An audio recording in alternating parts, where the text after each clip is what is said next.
નમસ્કાર મિત્રો શું તમારું બાળક ખૂબ નટખટ છે, ખૂબ તોફાની છે અને વિદ્યાભ્યાસમાં ધ્યાન આપતું નથી? તો આ ઉપાય અવશ્ય કરો.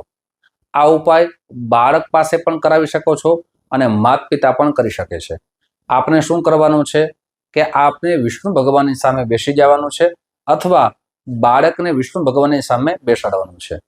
આ ઉપાય છે વિષ્ણુ સહસ્ત્રમાંનો એક નામ છે, ભગવાનના 1000 નામ છે, એમાંનું એક નામ છે. એમની આપને 11 માળા કરવાની છે. પ્રતિ દિવસ કરો, ઉત્તમ પરિણામ આવશે. વિદ્યાભ્યાસમાં ખાસ કરીને વિદ્યા મંત્ર પણ કહી શકાય. વિદ્યાભ્યાસમાં તમારા બાળકનો સારો ક્રમાંક આવશે. તો આપને ખાસ કરીને 11 માળા કરવાની છે. બહુ નાનો મંત્ર છે, ઓમ પુરુષોત્તમાય નમઃ, ઓમ પુરુષોત્તમાય નમઃ. આ મંત્રની 11 માળા કરવાની છે. પ્રતિ દિવસે 11 માળા ન કરી શકો તો બુધવારના દિવસે તો ખાસ કરવાની છે. બુધવાર અથવા બારસ, આ 2 દિવસમાં 11 માળા કરશો. આપની ઉપર, આપના બાળકો ઉપર ભગવાન વિષ્ણુ ભગવાનની કૃપા અવશ્ય થશે. નમસ્કાર.